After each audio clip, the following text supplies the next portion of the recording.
You're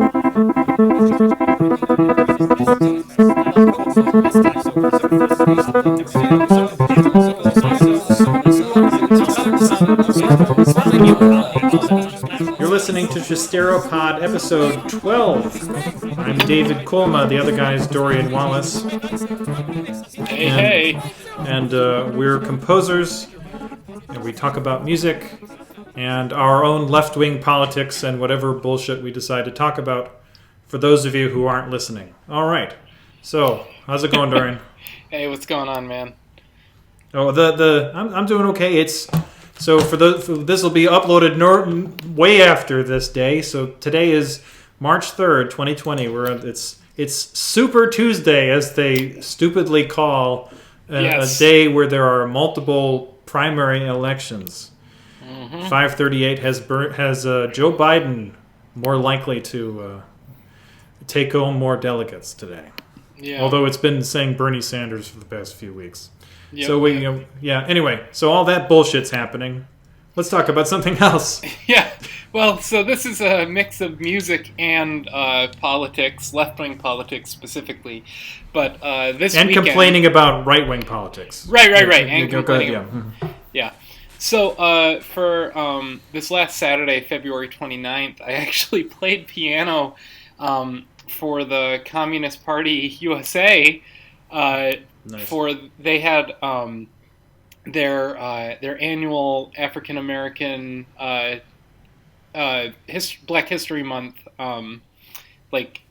ceremony, and it was basically your standard left wing meeting where it was like 3 hours of a lot of talking, and it was really cool. I actually do agree with a lot of what the Communist Party USA stands for. I would never necessarily identify as a card-carrying communist or anything like that, but they were a good group of people. Well, you can actually be a card-carrying communist, and they have cards. Yes, I know. So you're not one of those. Yeah, I'm not one of those. You're not a member of the Communist Party. You wouldn't get brought before the House Un-American Activities Committee, yeah?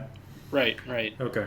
Well, I might for other reasons. For other reasons, not for that reason. Yeah, not for that reason. Okay. Yeah. But anyways, I met two really interesting people there. First was, I didn't actually meet her, but Eric Garner's mother spoke. Okay. And she's a powerhouse. And she's part of a group called Mothers of the Movement. Mothers of the Movement, yeah. Yeah, and that's a group you definitely do not want to be a part of.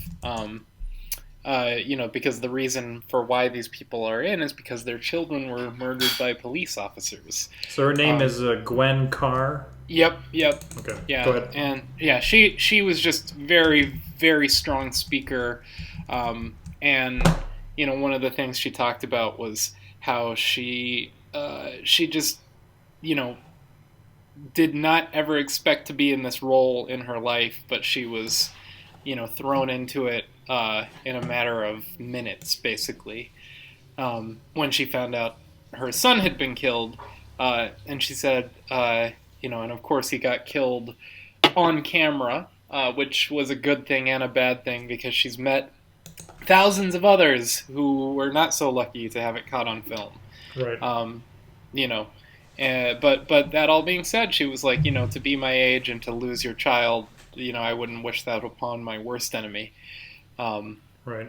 But so then the other person I met was a gentleman named Jarvis Tyner. He actually ran for the vice president in 1972 and 1976 for the Communist Party. He was with, I think his running mate was Gus Hall, who was the party leader back then. Okay. But anyways, he was very, very nice man. I think he's actually a high school teacher. That's what he did for most of his life. Uh-huh. But anyways, afterwards, and I waited until we started recording to tell you this piece of information because I wanted your reaction to actually be recorded. I just read it on Wikipedia. I know exactly what you're going to say. Go ahead and say it. Yeah. So he goes, he was like, yeah, you sounded pretty good on the piano there. And I was like, oh, thanks. And he's like, my brother plays piano. And I was like, oh, that's great. What kind of stuff? And he goes, oh, he's real good. And my friend Ben, he's like, you know who his brother is, right? And I was like, no. And Jarvis says, McCoy Tyner. And you shit your face, yeah? Yeah! Oh, of course. For those who don't know who McCoy Tyner is, yeah. Oh, God. Yeah, he's a multi-Grammy winning jazz pianist. He played with John Coltrane. He's he's McCoy Tyner is a big name in his own right. Yeah. Yeah. Well, and in fact, there's a particular element to my own playing. He bites his lower lip. Oh yeah, well there you go. So you took that from McCoy Tyner? I literally got that from McCoy Tyner. Okay. Yeah, he's one of the innovators of chordal harmony, like for piano playing. Of course, yeah, right. He's like, I mean, that's basically the signature sound. Yeah. And I mean the whole my favorite things, that that's McCoy Tyner. Right. Like that's one of the like standard voicings for grooving for one, minor one to dominant 7. Right. And it's just dominant 4, and it's just it's it was heavy to find out who his brother was. Right. Well, that's sweet. Yeah. Well, nice. And it's just one of those things. Like the amount of times. Did you ask him if McCoy Tyner was also a communist? I actually did not. Okay. I didn't ask that, but I was more just in the like, he's great. What? Yeah. Sure. Well, yeah, McCoy Tyner, yeah. Well, that's an interesting place for him to come up. Yeah. Well, it was, the amount of times people come up to you and tell you that their so-and-so family member plays the piano. Oh, yeah. It's just it's just somebody who plays in their basement, Yeah, or even plays at church or something. Yeah, which is perfectly wonderful. It's not, yeah. So for those of you who aren't musicians, it's literally is... When you have conversations with people, one of the first things out of their mouth is either, "Oh, I played this when I was in school," or "I have a family member who plays this." Right. And it's most of the time they're just some person. Yeah. They're not McCoy Tyner. I mean, like a good way to maybe think about it. It's like, oh yeah, my brother He's into physics. It's like, oh, that's great. Like, is he a science teacher? Well, of sorts. It's Stephen Hawking. Yeah, right. It's like Stephen Hawking could be a science teacher in a certain light. But that's where McCoy Tyner is. My cousin really likes science. Oh, does he? Yeah. What does he do? Oh, he runs the Hayden Planetarium. Wait, your cousin is Neil deGrasse Tyson? Yeah. Exactly. Right. Yeah. Right. Yeah. Of course. Yeah. Or I mean, even for like our like political listeners, like, hey, my uncle used to write articles about politics. Oh, who's your uncle? Murray Bookchin? Like. Oh. Yeah. Yeah. Right. Oh. Yeah. Well, it's kind of funny. I get some version of these reactions when I say. Mm-hmm. That, Kirsten and I mentioned offhand to someone that I ran for Congress once. Right. And they just kind of go like, what? Yeah. I mean, they're just like, it's not this like, holy shit reaction. It's mostly just like a, yeah.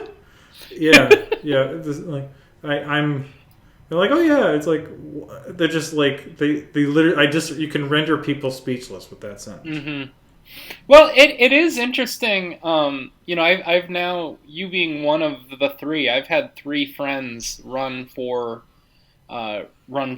some form of office. And it was very eye opening to realize it's like, oh, you mean like Congress people are people, right? Well, yeah. Well, that's the thing is like, the AOC is probably the best example of that. Mm-hmm.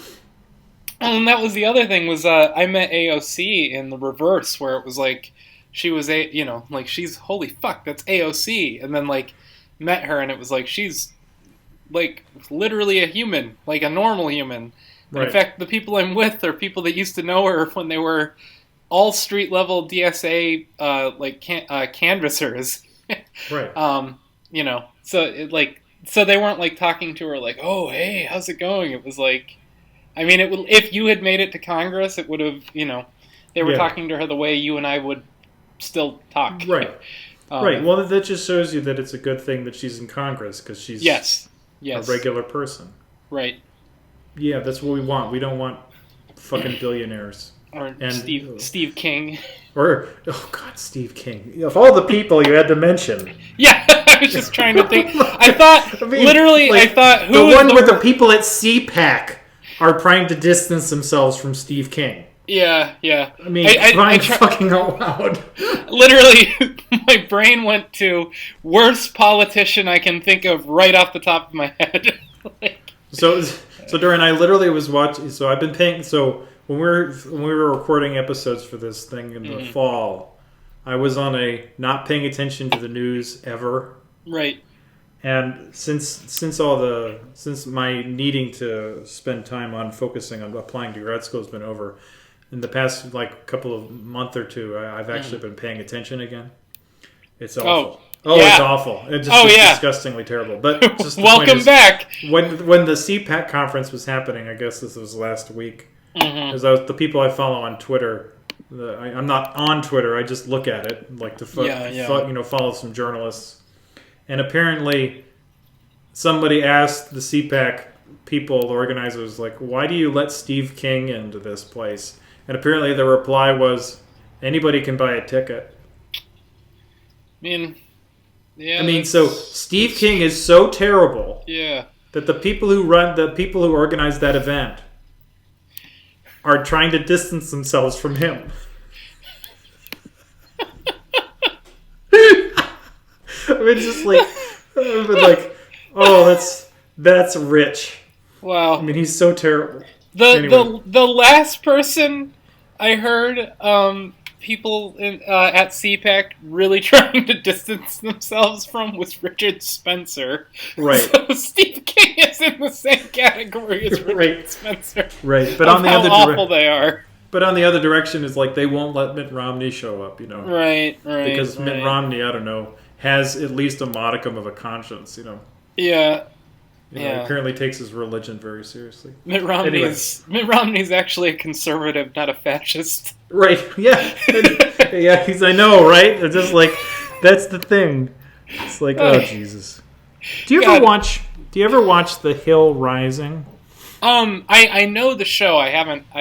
Oh yeah, I mentioned it the last time. Anyway, yeah. Well, and I looked it up because you had mentioned it last time. Yeah. So anyway, that's a good program. I realized recently that the abolitionist guy I got to meet when I was running for Congress, he's posted a lot of their videos, so he apparently watches them too.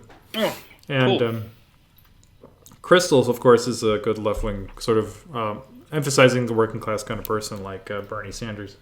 Yeah. But the other guy, Sagar and Jetty, he shares the basic premise of the show is that they basically get along because they agree that politics in the United States needs to not be based around rich people. It needs to be based around the needs of the working class. So it's the kind of, I mean, it's basically his politics are basically the politics of, what's that asshole? On Fox News. The bow tie asshole. Tucker Carlson? Yeah, Tucker Carlson. Yeah. And it's like, okay.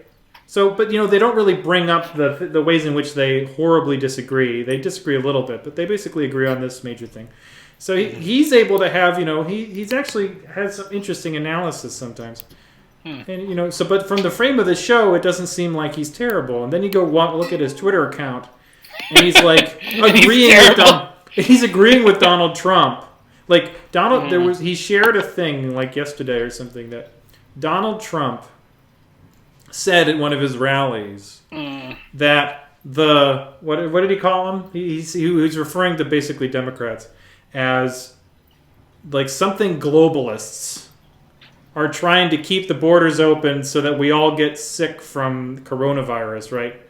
They want open borders, and it's like, and whatever how he described it, Sagar shared this and wrote true, and I was like, dude, man, Christ. I'm like, so you're on this show that I've been watching recently, and I like the show, yeah, for the analysis, and then it's like, but you're sharing Donald Trump's anti-Semitic phrases and saying true.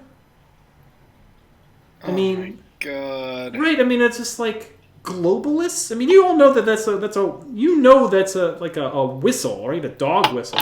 Yes. I mean, he knows that. He's got to know this. Actually, I will say it just on the dog whistle. Do you know Christian Picciolini? No, I don't. He's a former neo-Nazi, now activist. He's one of the main speakers, like representatives for Life After Hate, okay. And the way he describes it is so beautiful. He's like, well, as a former neo-Nazi, I wouldn't consider that a dog whistle. I would consider it a bullhorn. Right, exactly. Yeah. So that's the thing is like, so Sagar, the thing he basically advocates for is that he wants to have the least amount of immigration as possible in order to have the most, like, to have a work environment that's a labor market that's really basically has some version of full employment. And one method you control full employment is by controlling how many people and restricting how many people get in, right? Which that sounds reasonable even if you disagree with it. Sure. But then if you put on top that he's like, but no, he votes for he basically likes Trump to a certain extent, and he likes Tucker Carlson, and they're going to signal about how all these dirty people from other places are coming into our country, and it's like we have to close the borders kind of thing, and it's like, yeah, that's not really that's the. I mean, like, we can have we can have a perfectly fine argument about how much immigration a society should have, or how much they should control it, or if they should control it at all, right? But the idea that our society is somehow, I don't know, what's the term, going to be able to control whether or not a disease comes into our country. Yeah, based on the immigration policy. Based on immigration. Yeah. Is ridiculous. No, because it's fucking all racist. Of the ways in like, which these horrible. things can come in, and flying out line, all these people are coming in by plane anyway from places that we wouldn't restrict immigration from. I'm sorry. It's just like I'm literally just and just that's the thing is like that's the thing I've been pondering lately is how does this show exist? It's so strange.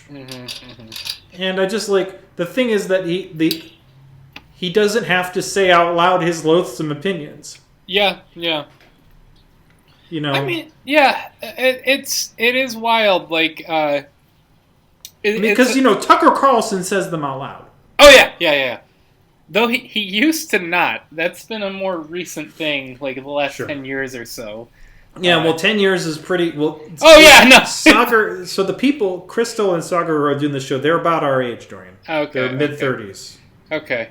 Or maybe younger. So meaning they've basically been adults the entire time Tucker Carlson has been a extremist right-wing bigot. Yeah. Wait, so... Oh, God. I get so disappointed hearing people in their mid-30s have these points of view. Because it's just like, it's like, no, I don't actually know how old he is, but... Yeah, but still, like well, I'll look it up here. I'm just saying, like, it's just like, how the fuck, like, like, I don't know. It shatters my own ignorance, I guess. Because I like to think of these loathsome views as being some old school idea. And well, then of course it's like, not. No, they can definitely exist. not. Yeah. They can exist from people younger than me, or my age. Right. Well, that's the thing, Dorian, is that that's the major fallacy of the liberal, the neoliberal idea, is that somehow racism will go away over time. Right. even if we don't do anything about it, it's a demographic problem. Uh-huh. Which, of course, is horseshit. Yeah. Because, I mean, who are the people that are fueling Richard Spencer? Mm-hmm. Mm-hmm. They're people younger than him. Yeah. I mean, a lot of the online right-wing hate is done by younger people. Oh yeah, it's a lot of people in their 20s and their teens. Right. So it means that, I mean, in certain senses, people do age out of a certain kind of vehement racism, just in the way that, human beings over time, they get kind of, they kind of soften just because it's like, well, I don't, you're not. I mean, that does sort of happen just generally with people. It's why people in their teens and early 20s, generally men, are the more likely to commit crimes, right? Mm-hmm. Which is why people advocate that once people get over 40 years old, that you should reduce prison sentences because they're much less likely to be a recidivist. So, I mean, there's some of that in line, but that doesn't mean that there's some future where young people will be less racist unless we change society to, I don't know, teach them not to be. Right. Because we live in a society where it's like anti-Semitic dog whistles are everywhere. Yeah. I'm sorry, just can you imagine? Do you imagine if Bernie Sanders gets the nomination, how heavy the anti-Semitism will be? Oh can you imagine? Yeah. Yeah. It's just going to get so bad. Yeah, it's going to get real bad. Right. I mean, but they're doing everything they can to stop him. Dude, just on a quick change of things, I Sure. just recently, I've been trying to stay away from politics in my day. Yeah, that's a good idea. I only do it in the morning, so I don't know if Okay. I don't know if that's a good or a bad thing, but that would kill me. Yeah. Well, it's like while I'm getting ready, because it takes me about an hour and a half to get ready, because I like to take my time. First off, I've been working my way through the Sam Cedar playlist of Sam versus Libertarian. Oh, those are great. I love those videos. Yeah, it's pretty remarkable. It's high art. Yeah. It's... Well, the thing Sam does is he almost plays it off like he's doing straw man arguing, and then he doesn't. It's pretty wild, because he sort of does it to get a rise out of them. Yeah. And then he tells them that it's not a straw man. Yeah. He points out that it isn't. Yeah, it's pretty unbelievable. And I also they get so angry with him when he brings up the roads.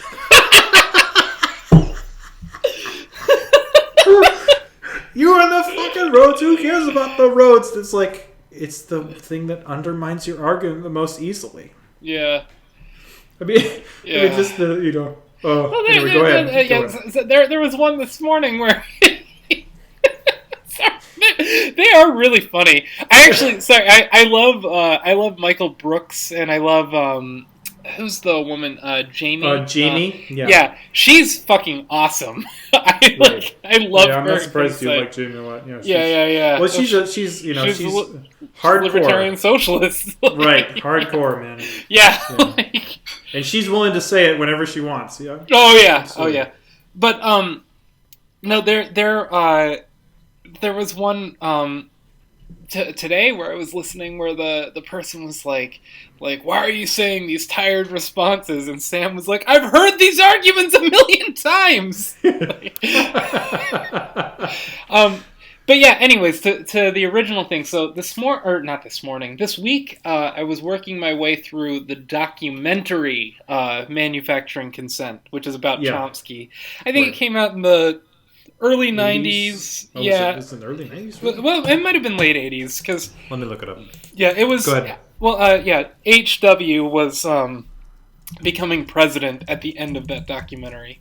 Oh, okay, never mind. Yeah. Which, I mean, that would have been 88. Yeah, late 80s. That would have been late 80s. Yeah. But anyways, it's from 1992 is the film. Okay, yeah. So, that era, it was before Bill Clinton was a thing. Right. But it was fucking frightening, dude. just the media itself has changed, um, but I could not believe how many of these arguments are still just like it felt like it was a documentary about today, Yeah, with media manipulation, of course. and Why do you think Chomsky, every time anyone asks him a question, he goes immediately back into history? yeah, His basic point is that this hasn't changed. yeah, yeah. Well, and it was interesting because they had a big thing where they were interviewing like Z magazine and a whole bunch of like public radio and public television, like a lot of independent media sources, and how those places are less corruptible because they don't have corporate interests, and and and, and it's like processing that was like, wow, did corporations fucking figure out how to like get into that field as well, with like the Dave Reuters or the Ruben, sorry, Dave Reuters, a composer we're friends with. Yeah, yeah. Yeah, yeah. Don't do that to Dave Reuter. Sorry, Dave. Dave's, No, Dave's on the right side. Yeah, yeah. Yeah. So Dave Rubin, the internet shill idiot. Yeah. Yes. Who's sponsored by the Koch brothers, literally. Right. Yes. Yeah, and I don't know, just I wouldn't say Alex Jones is part of that. Like I don't know what Alex Jones is, but it just like it was pretty wild. Or like Breitbart News, like that's quote unquote independent media. That's independent of what? Yeah, exactly. The Mercers. Right. Well, no, I mean, it's not independent of the Mercers. It's brought to you by the Mercers. Yeah. But it just, I don't know. It was pretty wild.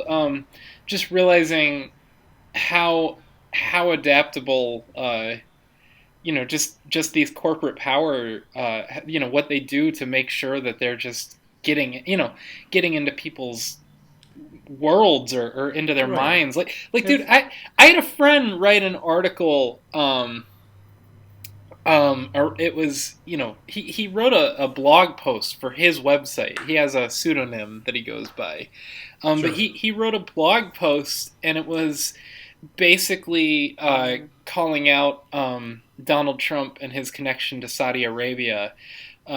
And it was during the Muslim travel ban. And keep in mind, this friend he's not a left-winger. He's a centrist. He's like a liberal-leaning centrist.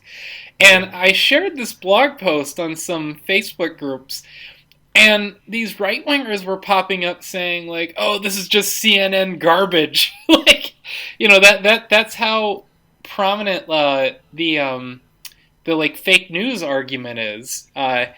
Like that these people were convinced that somebody was paying for this blog to be written, somebody with a lot of money, and I told my friend, and he was like, I wish CNN was like covering the bill. He's like, I made no money off of it. Well, so Dorian, the reason that they think that left-wing independent media is brought to you by gigantic corporations like that? No, I don't. Why? It's because their own media is bought off that way. Oh, yes. It's the same reason they think the protesters are paid.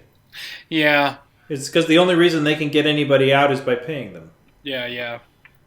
Right? I mean, like, so, it's like Occupy was a bunch of people who actually cared about shit. Mm-hmm. The Tea Party, although it did include people who cared about what they were advocating, it was astroturfed.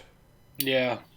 I mean, it's just like, hey, let's pay for other people to get together for conferences to talk about how much they don't like the federal government. I mean, that's corporation. That's the Koch brothers paying for that to happen. I mean, so they can gin up a movement with no problem. Dude, I've been processing just the whole concept of like the conservative silent majority. It's like we're actually the majority of this country, but then defending the electoral college as well. If we don't have the electoral college, then these big cities would take up all the vote. Or the argument I always hear is somebody in New York taking the vote of somebody from Wyoming, and I don't know. It's just like well, you guys aren't the fucking majority then. So I've got a theory. Yeah. Here's my theory. no one cares about hypocrisy. Yes.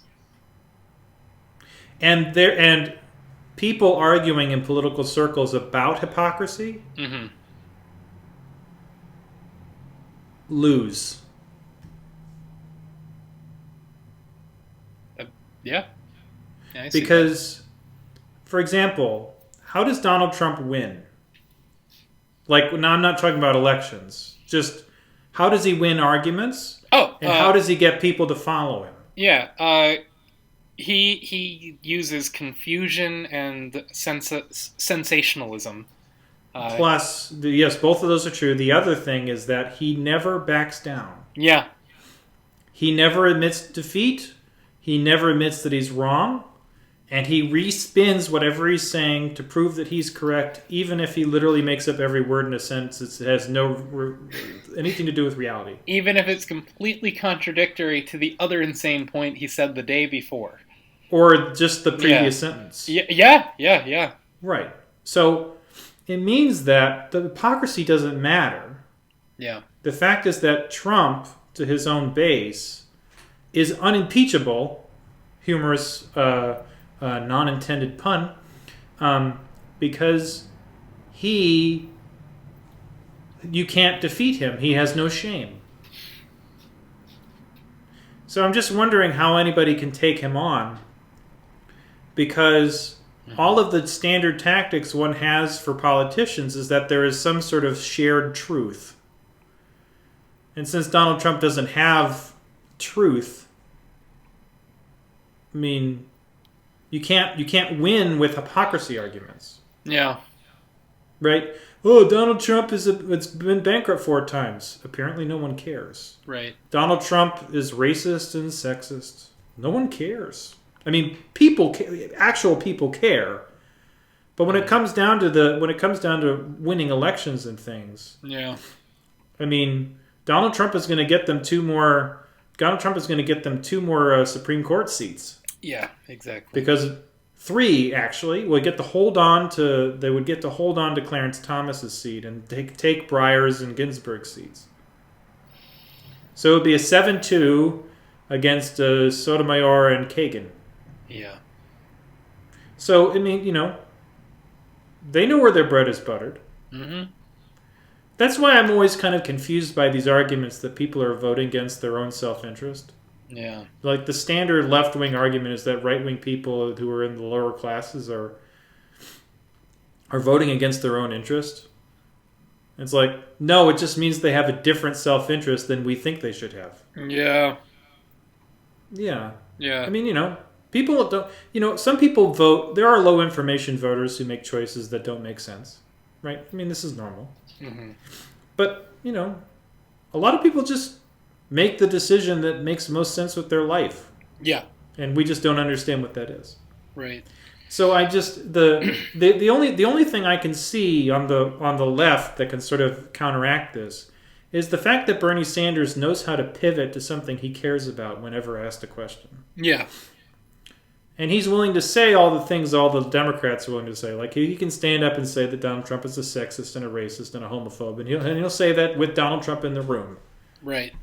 But here's the deal is that, Trump will call him Crazy Bernie or whatever and say some ridiculous thing about him being a communist or something. Or, right.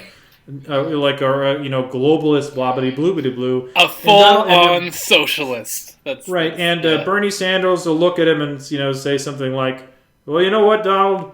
You're an idiot. Moving on. Yeah. I'm going to talk about health care.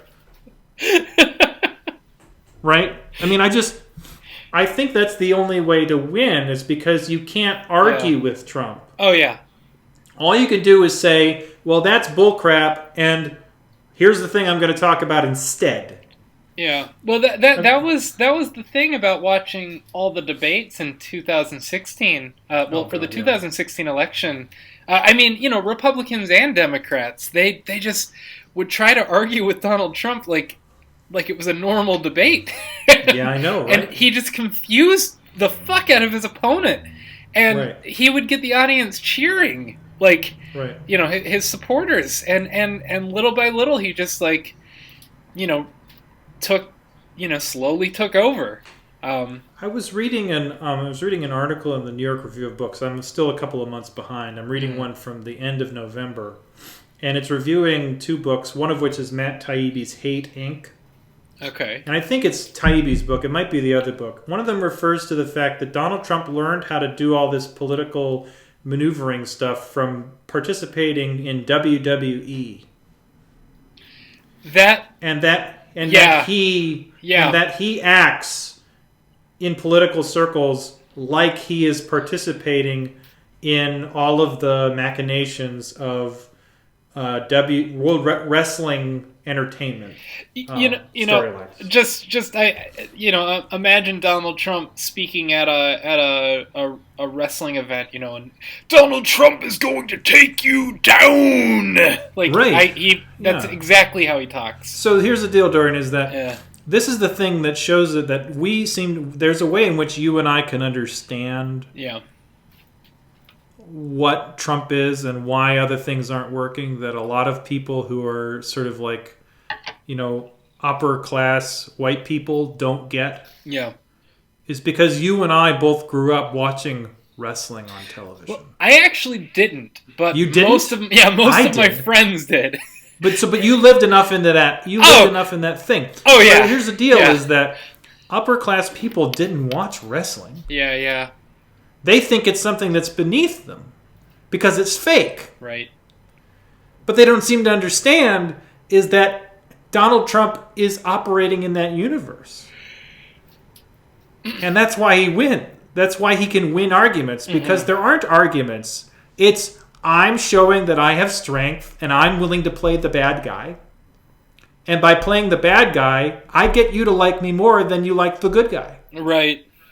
Right? You pay attention to the evil wrestler. The good wrestler is like, oh, that's nice and all. Well, we hope he wins, yeah, but man, that evil guy is really awesome. I mean, actually, here, let's put it in this realm. Who is, I'll say this without a doubt, the best Star Wars character? Oh, Darth Vader? Yeah! The fucking villain!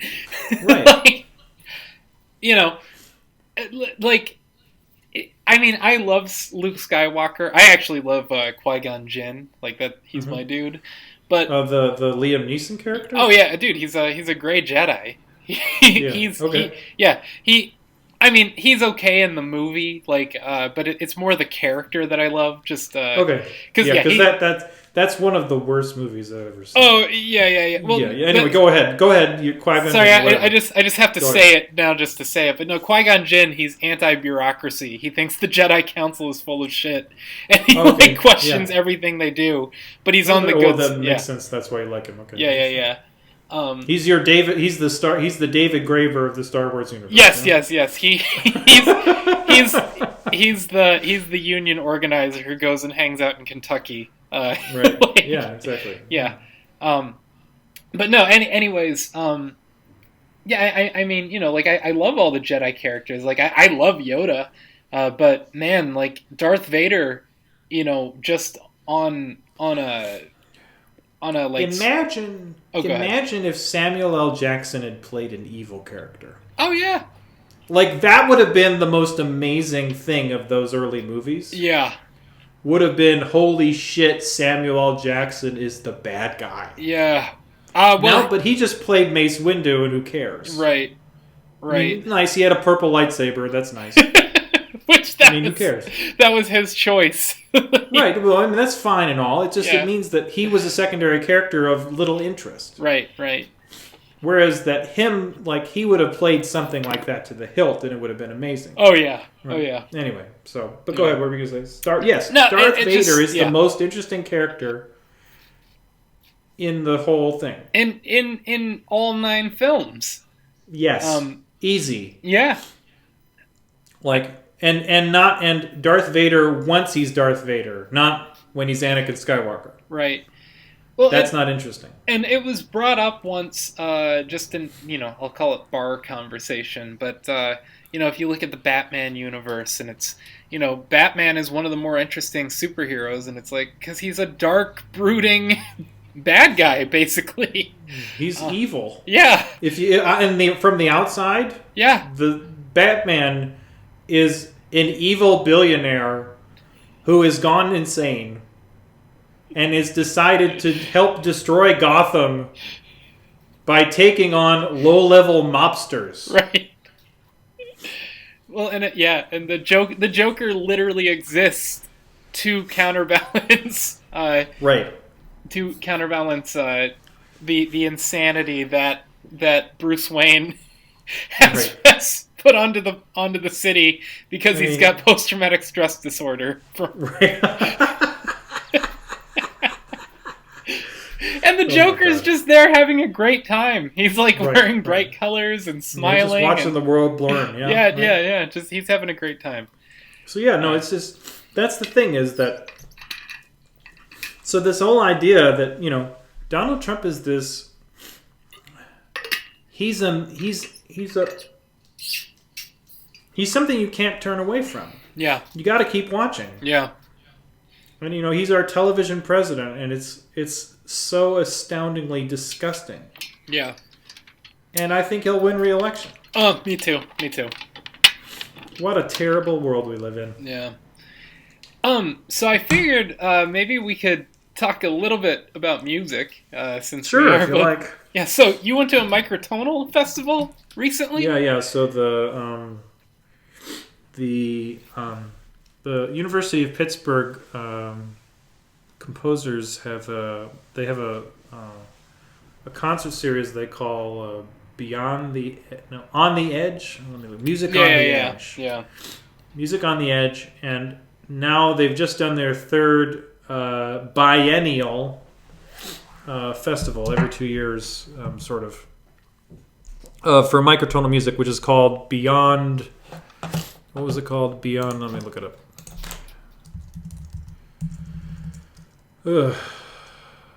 Pittsburgh microtonality. Beyond Sausage. Yeah, there you go. Beyond. Yeah, exactly right. Yeah, right. The impossible thing. Beyond 2020 Microtonal Music Festival. Yeah, it was about 3 days. There was a concert on Friday night. There were papers, an afternoon concert, an evening concert on Saturday, and an evening concert on Sunday. The most important part for me was that I got to hear our now apparently mutual friends, the Del Sol Quartet, play Ben Johnston's 10th Quartet live. Yeah. Which I've really never heard anybody play a Ben Johnston Quartet in person before. Yeah. And it was amazing. It's a wonderful piece of music, and they have a different interpretation in the Kepler's Quartet's recording, which is also really lovely. It's a little more off kilter. I kind of like the sort of insouciance they were doing with it, but it was really just wonderful to hear them play it. And I also got to hear them talk about it beforehand in a talk. But the thing that I wanted to tell you about beyond that, and just because that's its own sort of thing, is that so they had 3 sort of talks before the last concert on Sunday. Okay. And one was the guitarist John Schneider, who's an amazing guitar player, microtonal. He's actually he has some. He's made his own adapted instruments, like Parch instruments, so he could perform Harry Parch. Oh. Which is sweet. Yeah, that's fucking rad. He also does this. He has a guitar piece he wrote in honor of James Tenney, where he sort of strums rhythmic pattern, sort of poly rhythms, and then he detunes and retunes his guitar as he plays. It's the coolest thing. Yeah. So he and the Del Sols talked, and then they brought in a guy named Johnny Reinhardt. Have you ever heard of this guy? No. He's a composer in New York. He runs the the American Microtonal Festival. Let me look that one up here. Okay. Johnny what? And Reinhard, Reinhard, and he runs something called the. Why isn't this listed on his website on Wikipedia? Oh yeah, American Festival of Microtonal Music. Okay. And he's been doing this for decades now. Yeah. He reconstructed and performed Charles Ives' Universe Symphony in 1996. So the thing I wanted to tell you about was that he played some musical examples, and one is that he's decided through looking at Ives's music that Ives was actually writing microtonal music.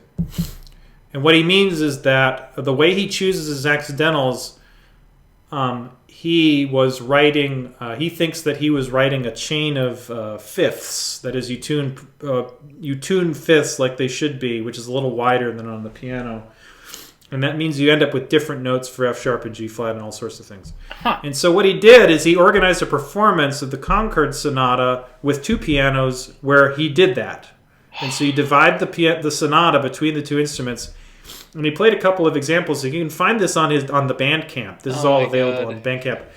And he played a little bit of the third movement, the Alcotts, and the fourth movement, Thoreau. And it was amazing. Dude. I just was like, holy fucking shit. I'm getting chills just by the description. Yeah, so anyway, look it up on Bandcamp and take a listen. I was going to do that too. It's just Concord Sonata retuned. And it sounds amazing. I just could, like, it's beautiful. So, I'm just reading on his Wikipedia. This may be the greatest sentence we've ever uttered on this podcast, but he is a member of Trio on the Cuff. As of 2005, the world's only bassoon, didgeridoo, and miscellaneous percussion trio. Yeah, he's a bassoon player, Yeah. So the thing that's really interesting is that he's like got hearing down well enough that he says that he can hear 1 cent differences. Oh my god. He even gave an example with a recorder. He apparently also plays recorder. I talked to him a little bit afterward. He's a fascinating man. Yeah. I mean, just reading everything about him, that's not a surprise. But, I mean, this guy is astounding. Like, he apparently used to play in a 31-tone equal temperament band. Like, that was improvised. They would improvise in 31-tone equal temperament. Wow. And so he would sing a little bit. Like, he started singing in the temperament. Oh my god. It is entirely disturbing and amazing. I'm just sitting there thinking, how the fuck do you learn how to do that? He does. He uses just intonation and other microtonal tuning systems for multiphonic glissandos on the bassoon. Well, yeah, right. So the thing he gave a very good description of a way to learn how to sing microtonal intervals. Is that you find an interval that you know how to sing well, like say for example like a minor third or something, like da da. Okay. Right? And then if you want to fill that in, what you do, like if you want to go like do re mi, that's a whole step and then a minor second to make a minor third, da da da. And then if you want to put a note in between, you sing the larger interval that you know first, and then you purposely like sing da da da da da da da da da, right? It's just so the practice is that you take a gap that you know what the outer notes are, and then you purposely just fill in the middle, and then you can make that more precise through repetition and practice. Okay. There's I accidentally discovered that for a very momentary situation. What's the fucking? It's a Snoop Dogg Dr. Dre song, the one where it goes la da da da da. It's the one and only D-O-double-G Snoop Dogg. Do you know what I'm talking about? I'm sorry, I have not listened to enough Snoop to know. Well, specifically it's I can't think of the name of the. Is it or is it one of the early album? Is it from the early 90s? It's mid 90s. Okay, so is it from his second album then? Probably. I actually don't know what album it's from off the top of my head. But I for the longest time until re-listening to it thought it was microtonal, like da da da da da, because it goes up a minor third. But it's actually he's just going da da da da da. But Da, da, da, da. Right. But, yeah, exactly. So that's the kind of thing is that I found myself every once in a while when I write music. Yeah. That there was one moment where I was writing an ending gesture years and years ago, and I was singing it to myself what I wanted to happen, and I realized that I couldn't get what I wanted because I was singing I was singing too many pitch. I was singing a microtonal gesture that was like, oh, I'm not going to make the oboe players do that. Yeah. But so anyway, it was fun to be around my microtonal weirdos, even though I didn't know many of them. But I got to talk to some people and listen to some cool music, and there were parts of it that I really enjoyed a lot, and other parts of it where they're my normal thing of like, okay, 3 hours of papers, and then a 3-hour concert that turned into a 4-hour concert because of stuff that you couldn't do anything about, and then another 3-hour concert that evening. So it was literally 10 hours of stuff. Wow. It was exhausting. Yeah, but that's the way these kind of things go. Oh, of course. Just to clarify. So one of the other cool things I want to mention is that there's a guy, Aaron Myers Brooks, I think his name is. Okay. He played some 17. He has a 17-note guitar. Oh my god! And he was playing metal with like a drum machine with the guitar. He also did a guitar sonata that he wrote, where the middle movement is him shredding on a 17-note guitar with the fuzz effect on. Just shredding in 17 tone equal temperament. It was astounding. He has a Bandcamp. Right. One of his albums is called A Video Game Demo, and it's Aaron Myers Brooks Uses Music Attack. It's like a pixel album cover. Dude, this is awesome. Oh, yeah. Right. He was great. I loved what he was doing. Yeah. Says he's into math metal. Not surprised at all. Yeah. Right. Yeah, it was math metal. There were the way the rhythms were all straight up like math metal stuff. Yeah. Wow. Energy. So Dorian, the thing I recommend to listen to is I'm assuming so the first album that's there is the Energetic Burst one, music for 17-tone guitar. That's it. So the movement you want to listen to is the last 3 tracks are from the sonata. Okay. You want to listen to the track 12, Angular and Aggressive. Okay.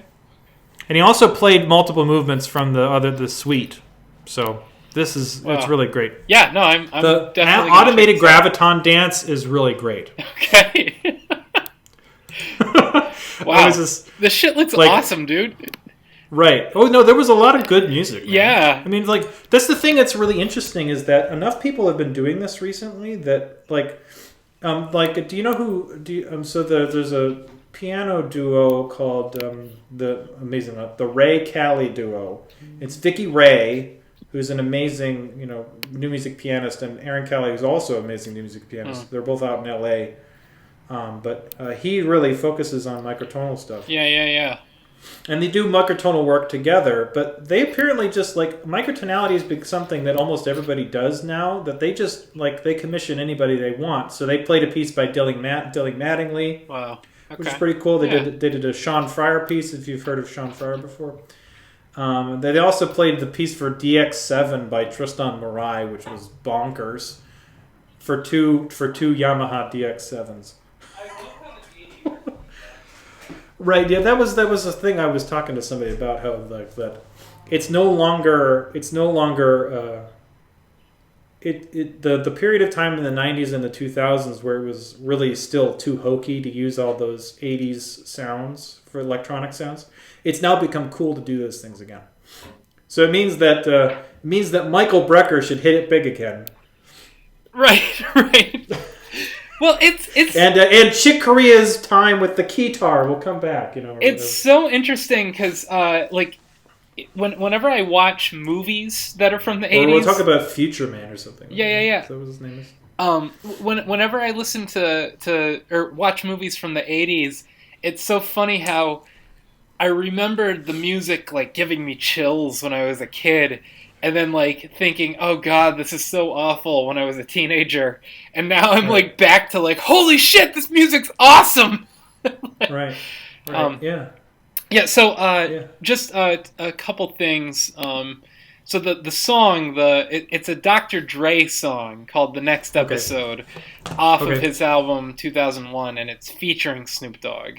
Okay, so it's a Dre song. Yeah, and then the second thing is I am checking out these guitars. They're called Metatonal Music, microtonal and just intonation guitars for Zen harmonic musicians. Yeah, Xenharmonic. Yeah. That's fucking. Because that's a term that people on the West Coast came up with to Yeah. refer to people who are doing outside. It's a guy named Ivor Dareg. And they, oh If you my want to look that guy up. god, they have scale books. Like Right. Yeah. 16 Awesome. Well, of course tone, they have scale 17 books. tone, and 19 tone books. People can't get over these. The microtonal people love scales more than you can imagine. Heptadecaphonic scales for guitar. Yep. Oh my god. Yep. ISO. Oh, okay. I'm gonna fuck this up. It's icosahexatetraphonic scales.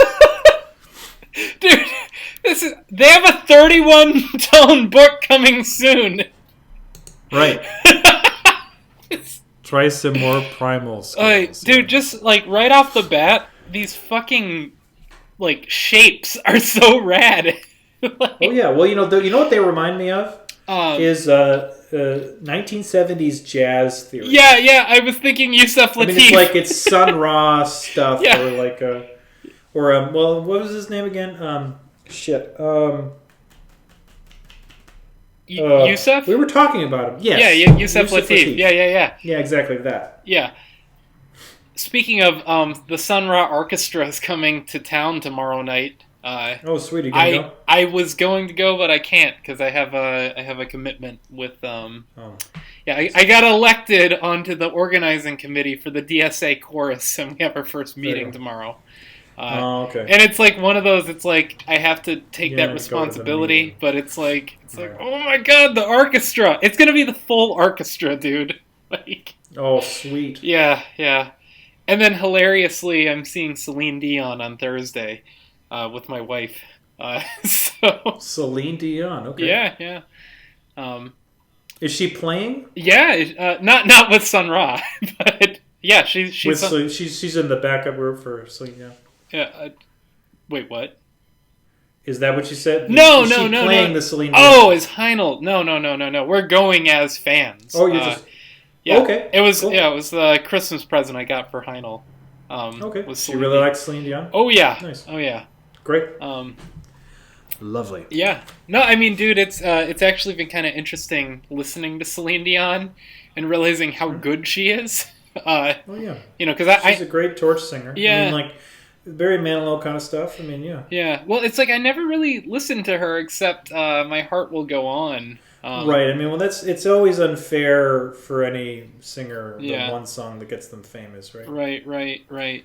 Well, like famous outside of the thing is, like, I didn't realize how much music she did that I knew. Oh, really? Yeah. Okay. What else? What's shit. I'm gonna just pull these up because of course you know how you say something and then you can't actually remember, like. Yep. Well, yeah. So Celine Dion. I know how you do that. No, I'm just Yes. joking. I was like, It happens to me. I was like, I just realized you're probably one of the few people who that doesn't happen to. No, I Yeah. miss. I forget things all the time. So, it's all coming back to me now. It's all Okay. coming back to me now. Okay, yeah, that sounds familiar. Yeah. I don't know. Love Can Move Sure. Mountains. She apparently was on Beauty and the Beast. Okay. Yeah. The more recent movie, or No. Like, she was in the soundtrack in the 90s. Like, she wasn't in the movie, but she was on the soundtrack. Well, that's what I mean. Yeah. Which Beauty and the Beast? The one Was from it the 90s. live action? The one from the 90s. Like the Disney movie? Yeah. The one that you and I saw, not the recent one. Okay. Yeah. No, she's done a lot. Yeah.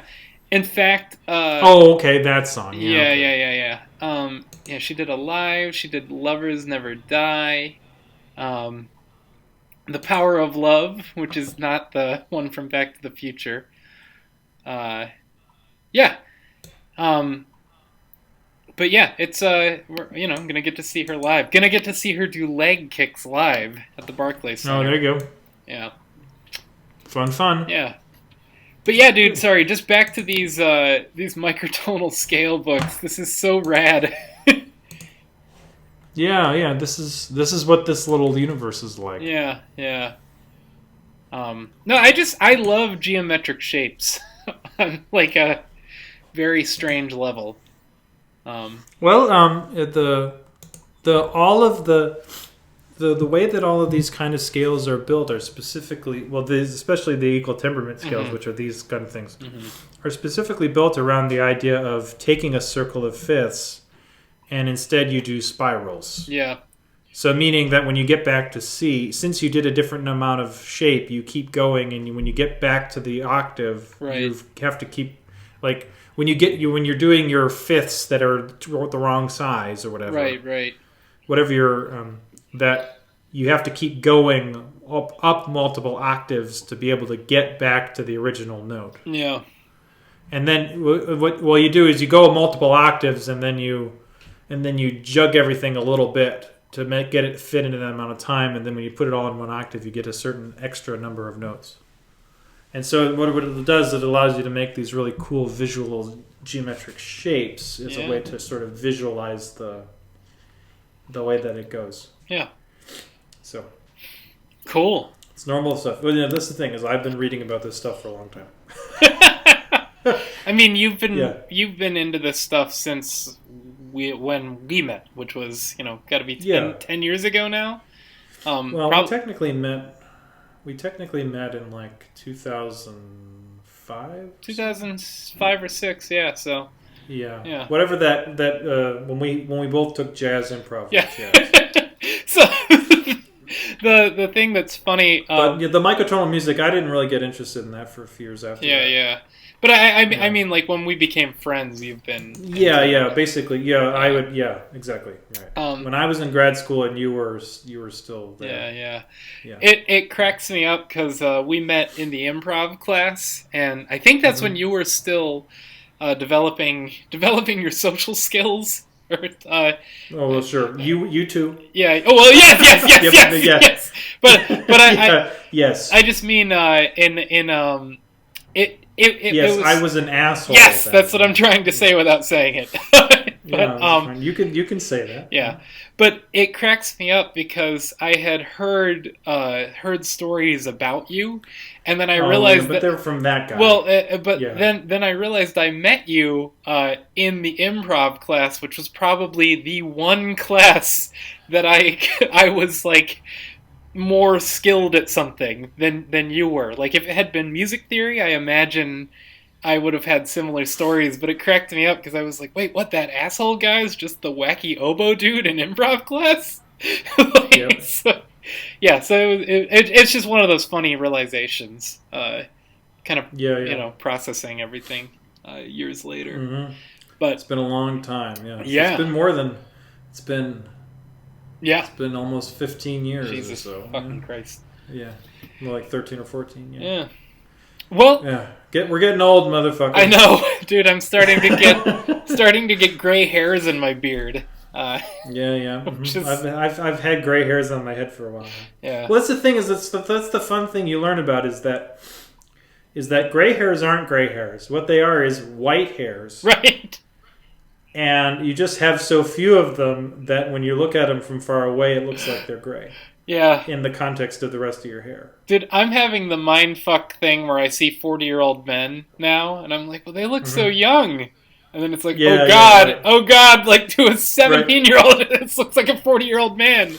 Right, so Dorian, so the joke that my family has had for the longest time is that the joke is that I was 40 when I was like a kid. Yes. And I'm now 35. And I'm way closer to being 40 than ever before. And I'm like, what are we going to say later when I'm 40 and I act like I'm 40? He's finally acting his age. Right, yeah, right. I mean, it's like, I went out to a meal with my parents on my birthday, and my wife on my birthday, and my dad. My dad likes, as a quasi joke, he likes to say, "Oh, how old are you now?" Right, as if he doesn't know. Right. And I was like, "Well, I said old enough to the joke about me being 40 isn't really a joke anymore."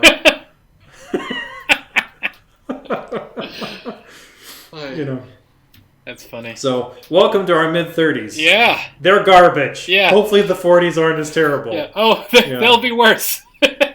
Oh, God, I hope not. Yeah. I'll be honest, man. I think the worst decade for me was my 20s. Like. Oh, yeah, no, I'm saying that 30s are bad, but they're way better than any of the previous ones. Yeah, like. Oh, yeah, the Dorian.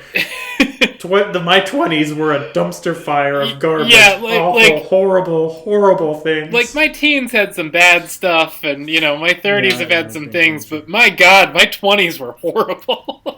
Yeah, no, it's not worth revisiting. Let's put it that way. It's like, hey, hey, you mean the period of time when you learned that the world is a piece of garbage and all that stuff you thought you were going to do is never going to happen ever? Yeah, and then you realize that it's like, oh wait, why is everybody still like doing all of this shit? Why didn't everyone kill themselves already? Yeah. Oh, dude. Wait. Oh no, everybody like learns why to live. I mean, it's like it's for real reasons. It's not even like there are a couple of words I would add.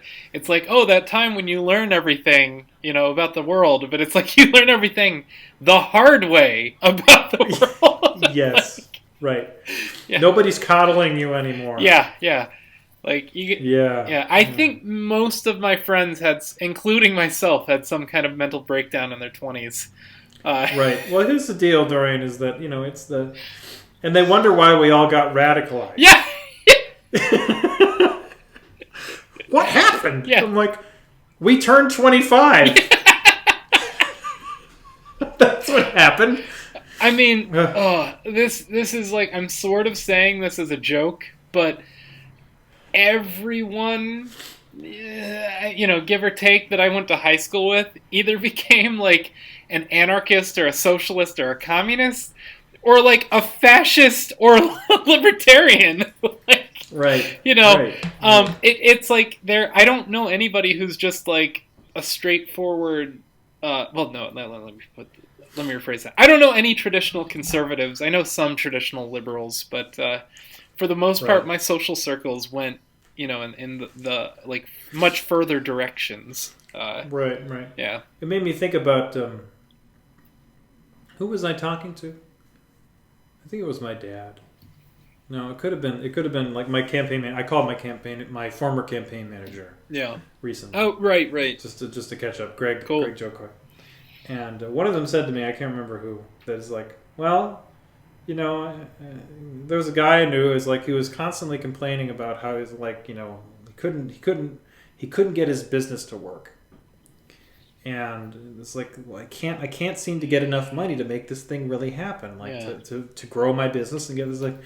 And then he realized, it's like, oh, this is all designed so that I can't. Yeah. And then he kind of calmed down. It's like, oh, well, it's just like, oh, we live in a society in which I can't do this. Yeah. And, I still love all the, we live in the land of opportunity. What a load of horse shit. I was having to argue. Yeah. I was having to argue in where I work recently about that people our generation have been so piled on with debt. People our generation and younger. And we all know that our quality of life is going to be worse than our parents' generation. Mm-hmm. That we've all put off having kids to a point where it's not even really, it's even difficult to even do so. Yeah. Because you didn't have enough money, and it was always the fear of if we have a child, you're going to go into poverty. Yeah. And it's like, what are you going to choose? Are you going to choose to have children and go into poverty, or are you going to choose to sort of continue to scrape by? Yeah. Right? Yeah. And it's like, so it means that, and like, there's like, well, and then they say, well, it's never easy to have kids. And it's like, it's not about whether or not having children is easy or whether or not you want them or not. Yeah. It's the fact that everybody put it off until their 30s. Mm-hmm. Because there was no fucking money, Lebowski. I mean, to paraphrase. Yeah, thank you. Thank you for that. And just, so it's just, I was like having to make the argument that, everybody in our generation didn't decide to wait until their 30s to have children because they wanted to. Right. It's because you had to. And then it's the realization that it's like, oh fuck, is it going to even happen at all? Yeah, yeah. And for a lot of people, it's not. Yeah. Right. I mean, it's like, I've been married for how long now? I mean, long time. Yeah. Almost 13. It's been 13 now. Oh my god. It's 2020. It'll be 13. Mm. Yeah. Wow. No babies. Yeah. I mean, dude, it was, my grandpa, and, I love the man to death, obviously, but I remember when I was 25, he mentioned that he was like, when I was 25, I had a child and was working full time, and, he like, gave that kind of explanation, or just, like, comment, and I remember being like, I don't even have the ability to get a job, to work full time, to be in a relationship that I could have a child with. Like I'm not even remotely close to it. And it's not that I necessarily was looking for that at 25, but I don't, there were so many factors for why I didn't even have that option. Right. So it's the fact that at my age, both my parents and my wife's parents had already had all three of their children. Yeah. And you know how many children there are among that group, my siblings and her siblings? There are 2, and both of them happened in each of our sisters' 30s. Wow. My parents were 30 when they had me. Mm-hmm. So my both parent groups were having kids in their late 20s, early 30s. Yeah, yeah. I'm already mid 30s, and it's astounding to me that, I mean, by this same point, of 6 children, there are 2 grandchildren. Yeah. I think that is one of the most damning things about our society. Yeah.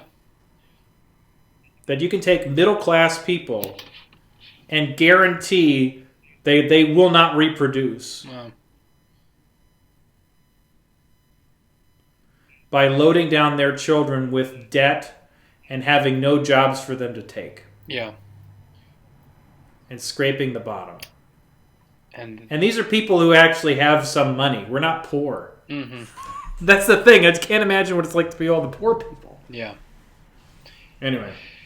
Well, this is one of my hobby horses lately, so we can stop there. All right. Well, this is Trysteropod. Thank you for listening. Enjoy your shame and sadness.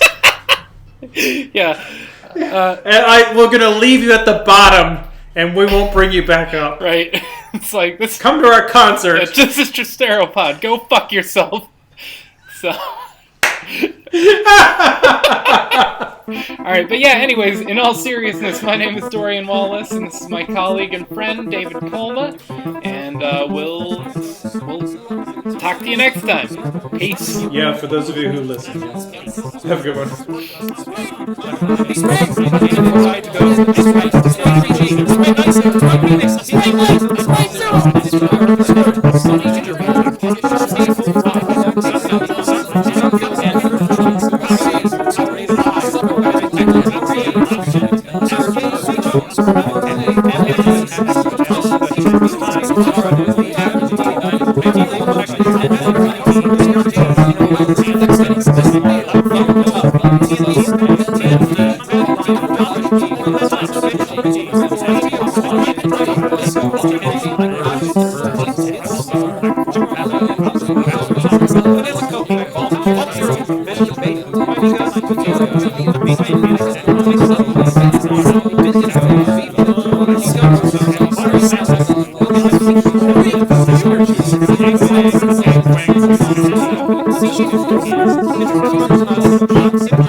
Let me Make